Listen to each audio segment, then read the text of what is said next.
Good day, ladies and gentlemen, and welcome to the show. Thank you for tuning in. Today is Tuesday, the 2nd of January, 2024. I almost said 2023. Thank you for tuning in. I'm glad to have you guys here, and I got a good show for you guys. Let's get started because there's a lot of stuff going on out there right now, Uh, Ukraine war. It says grim new year for Ukrainians under shadow of Russian attack. And it shows a woman here running with her cat as Kiev is on fire. Uh, Says Ukrainians have been and seen a second. They're under barrage. They're under bombardment right now by Russia. And slowly but surely, support for this war is, well, it's dragging out for a long time, this war. It's been dragging out. The big question is what will happen after this war ends?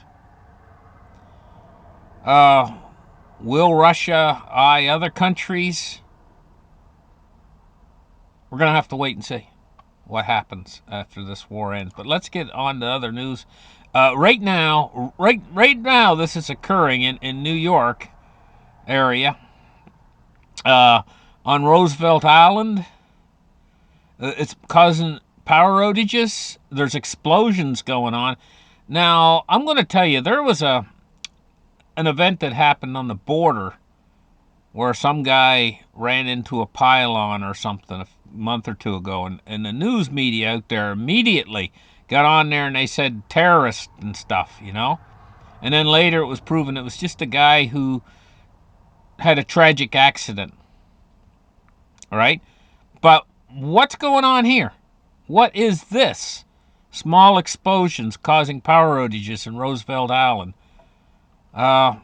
Says Roosevelt Island, the FDNY is investigating a source of some small explosions resulting in power outages on Roosevelt Island.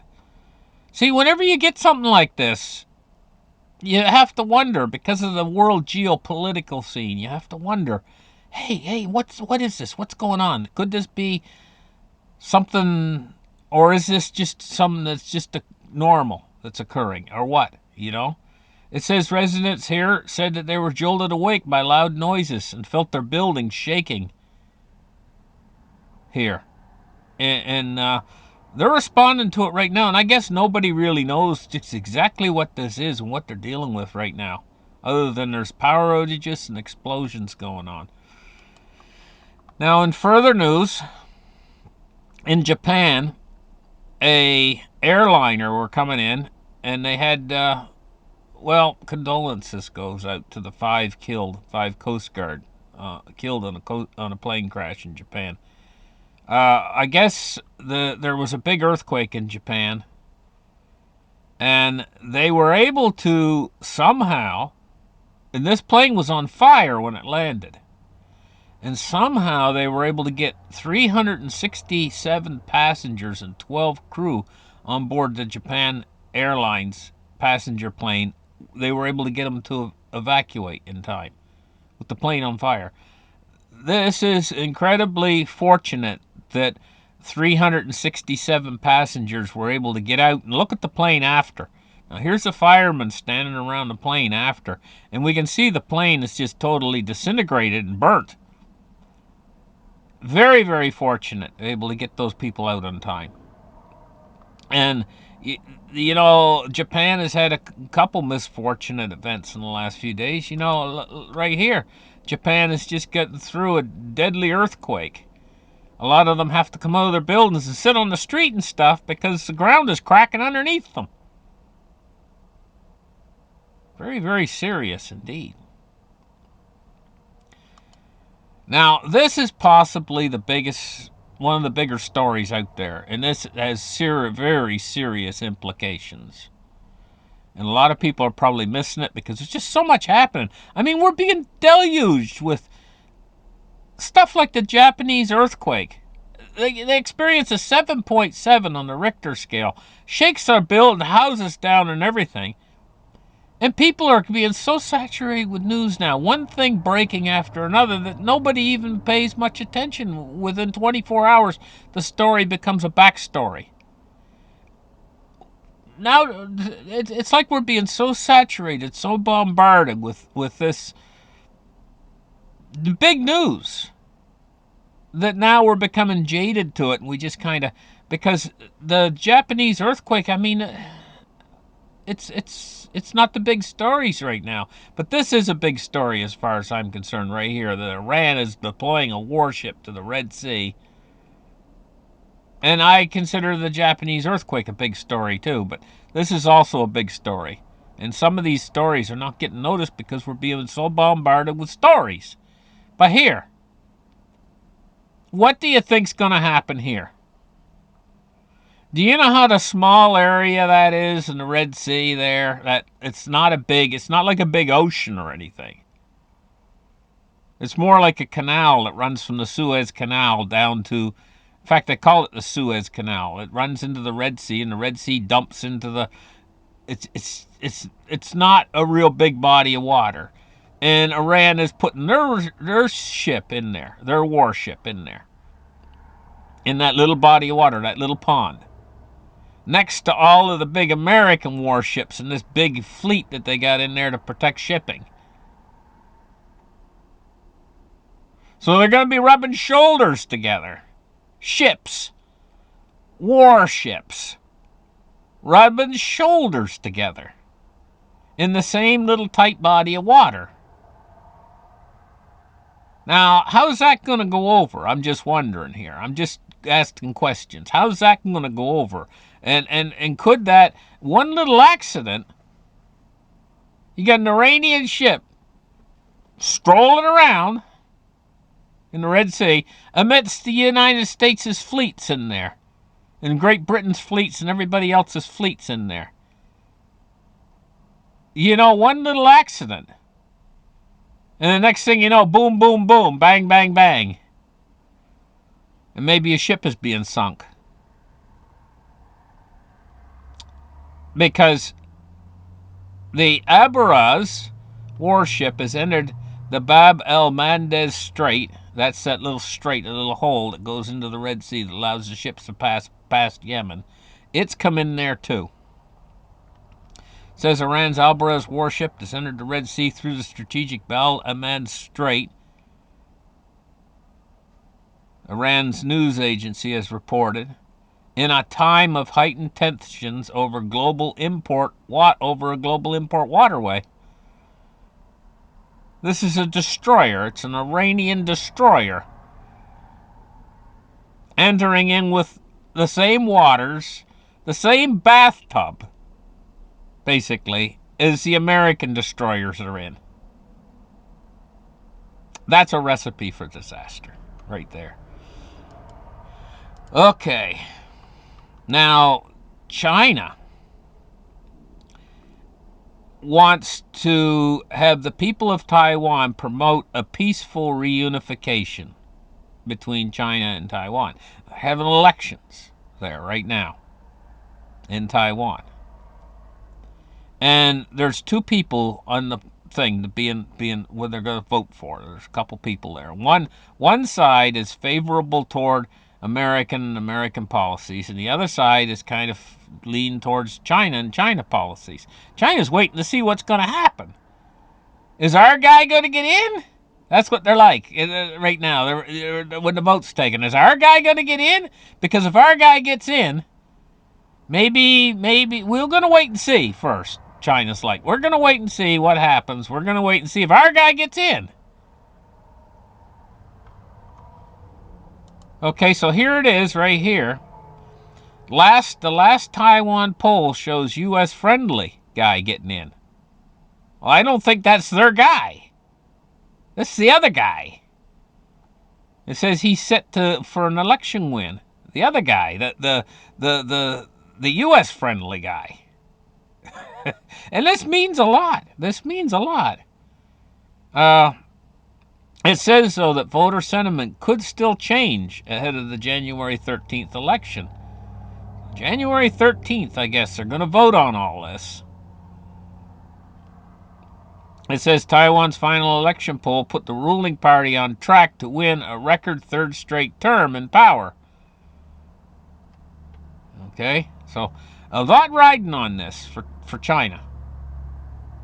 And it might have an awful lot, depends on what China's going to do in the future regarding Taiwan. Could have implications on who gets elected in here. You know, they're going to make plans according to what happens. China is. So, just like there's a lot riding on the United States election that's coming up later. Oh my gosh, that might be the worst crap, I'll use the word crap show ever. Is setting up. I've never seen the polarity. The You guys have batteries in your cars. What happens if you take a big long screwdriver and touch one terminal to the other terminal? The positive to the negative terminal. Well, you get a giant set of sparks flies off the handle of the screwdriver. Bing, bang, bang, it'll even go, you know? Well, this is the polarity in the United States. You got one side versus the other side, and it can go right from neighborhood to neighborhood in the United States, you know? You've got one house they're woke. Let's just put it that way. And then you got the house right next door, you know, and they're just the polar opposite. Well, what that's like, it's like the two posts on a battery, except it's spread all through America everywhere. Every little city, every little township. And it's coming down to the wire here. It's coming down to this election. And I've never seen anything like it before. It's scary. It's scary, the fact that there's so much polarization, so much energy of this way and that way. That when that comes together, all that energy, and it's going to come together at the election time. And also, you got to take into consideration that the United States, any country out there, I don't care what it is, any empire, Roman Empire, it doesn't matter. It's awful hard to fight on two fronts, or on three fronts. It makes it totally impossible. China knows that. You know? So, I've been saying for a while now, I was probably the first one on here saying about, a couple weeks ago or something? Maybe 3 weeks ago or something. I was saying that I could see the war coming to an end in Ukraine. But I can also, right now, at this point in time, tell you guys that I can see an escalation coming if something isn't done in the Middle Eastern war. It could fan out into a much wider regional conflict at this point. In fact, it's right on the edge of doing so. Okay, so situations in the world. Oh my gosh, the world's just gone crazy. Now, silver's going up right now. It's at 23.73. Looks like it's going up. There's our price. I see a green candle going anyway. It says 23.85 right now. They haven't set the price here at 23.85. There's 23.86. So it's going up right now, silver. Quite rapidly, too. They've caught up now, 23.82. So silver's starting to climb. We're going to take a look at gold right now. And gold is starting to climb right now, too. It's at 20.58, it says there, but what do we got here? Anyway, both the metals are starting to take off this afternoon. It's still, as far as I'm concerned, the train still hasn't left the station, guys, on your precious metals. I could easily see... well, I'm going to tell you like this. I'm going to give you my estimation. When silver and gold price starts to go up, there's going to be a tremendous demand on supply. And this is the reason for this is because right now what we're going into is a period where they're going to be forced to drop interest rates back down. And for the first time ever, we might, this is probably within the next 2 years, it'll be the first time ever that we've dealt with not zero interest rate policy. That's not what I'm talking about. I'm talking about negative interest rate policy. In other words, I'm expecting that it could go down actually below the zero mark. We've never rendered into that territory here, but negative. This means that if you borrow money, it's going to sound crazy, and we're not there yet, but I'm just talking. I'm just saying that when we do get there in deeply negative rates, it's like trying to breathe out Uranus, but that for the banking system, that would be deeply negative rates. It's like this. How does this work? How do we breathe out our? I mean, it's just so foreign to me. It's so foreign. How does it even function? But nevertheless, when we get in these deeply negative rates, can you imagine you take out a loan and they pay you interest to keep the loan? So if you take out $1 million and the rate's negative 4%, so this will be a great deal for these rich people. And this will really spur borrowing, won't it? I mean, how does that work? You take out $1 million loan and you get 5% more every year for holding the loan? I'll never pay it back.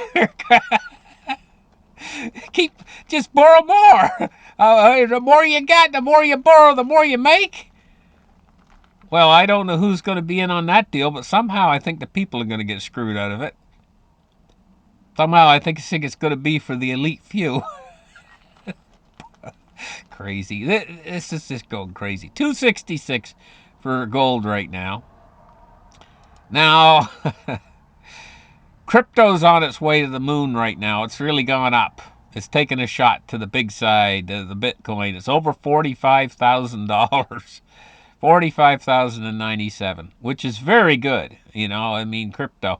And Ethereum's at 23.54. XRP is at 62.5 cents. So crypto's doing real good right now. It seems to be in a bull market. And, I'm going to tell you guys, for gold, silver, and cryptos, I think we're just entering in on the front side of a massive bull market that might last for years. But what's it going to do to the dollar? These people who have hoarded dollars, I've never seen anything so dangerous as hoarding dollars, hoarding cash.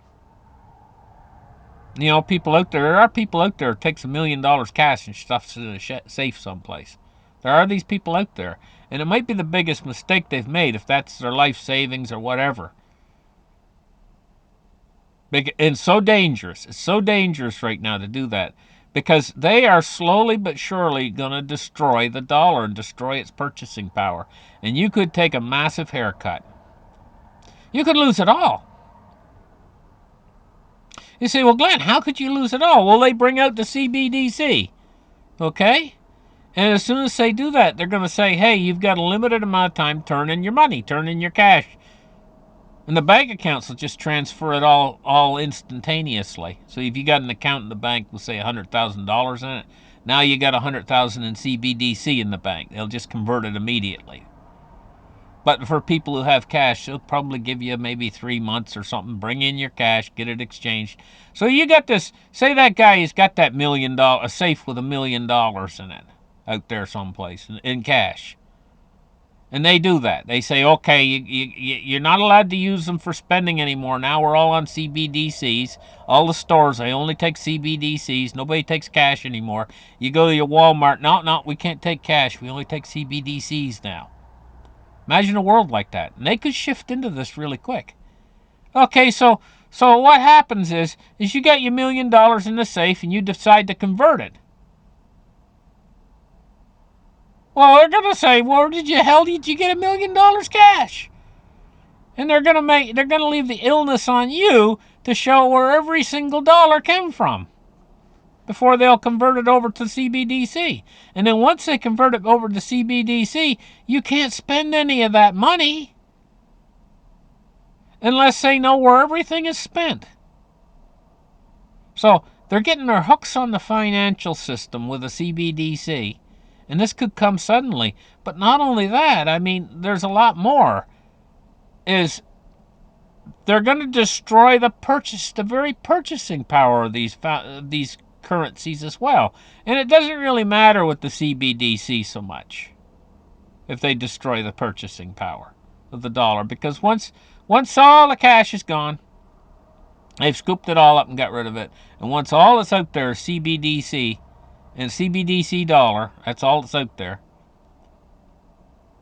then they can just keep adding zeros. And they could keep this game going for an awfully long time by adding zeros to the CBDC, because it's all digital anyway. They could keep it going till the purchasing power that $1 has right now. So your $1 right now, what will it purchase? You know what it'll purchase because all you spend dollars. It'll take 1 billion CBDC dollars to purchase the same thing as a dollar does now. They can keep this game going that long. And so for savers out there, what would that do? Well, say you got $100,000, your life savings in the bank right now, okay? And it goes that way.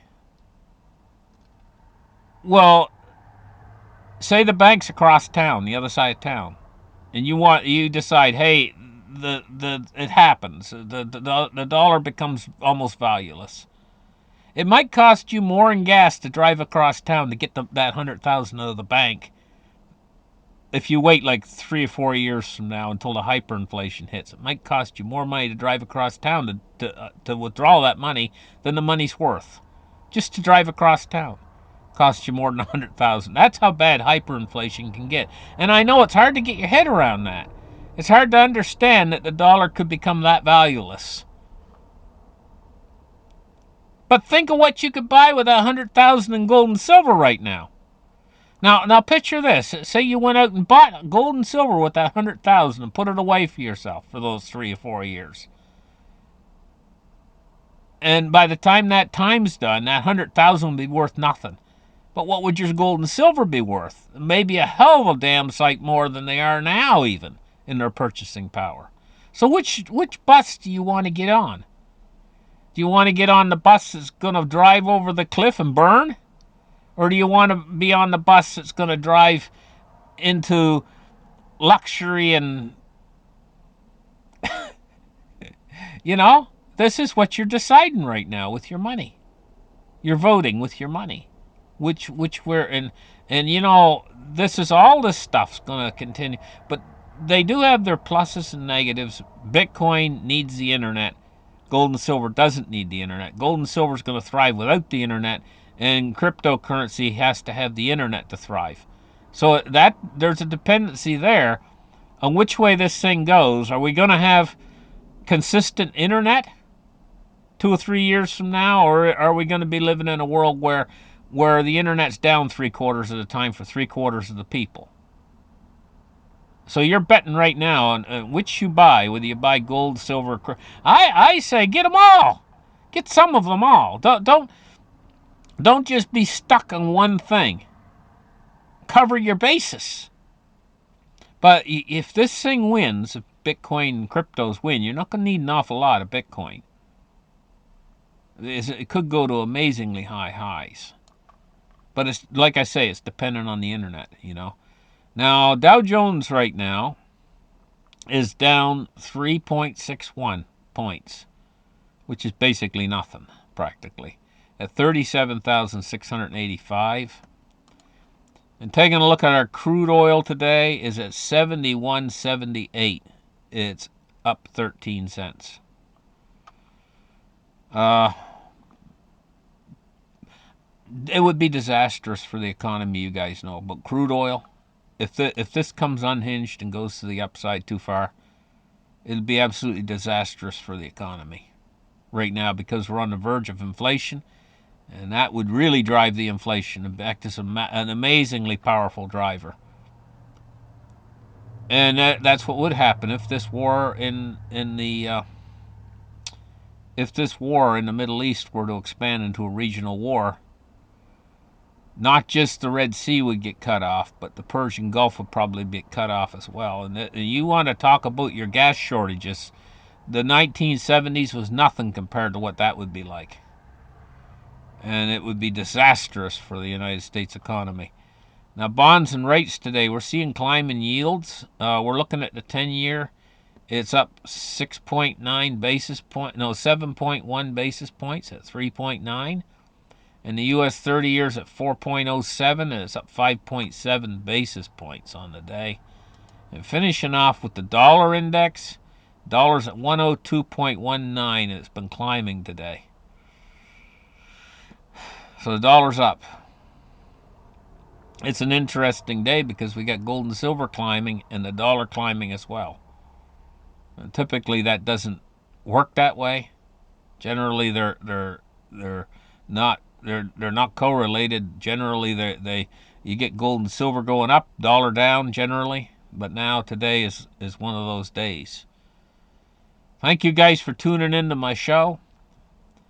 Appreciate you guys out there. And now, if you haven't, remember, click that like button. Okay? It's right there. Click it if you forgot. Thank you very much for watching my show. I appreciate my audience out there. And we'll catch you guys in the next episode, and have a great day. Bye-bye.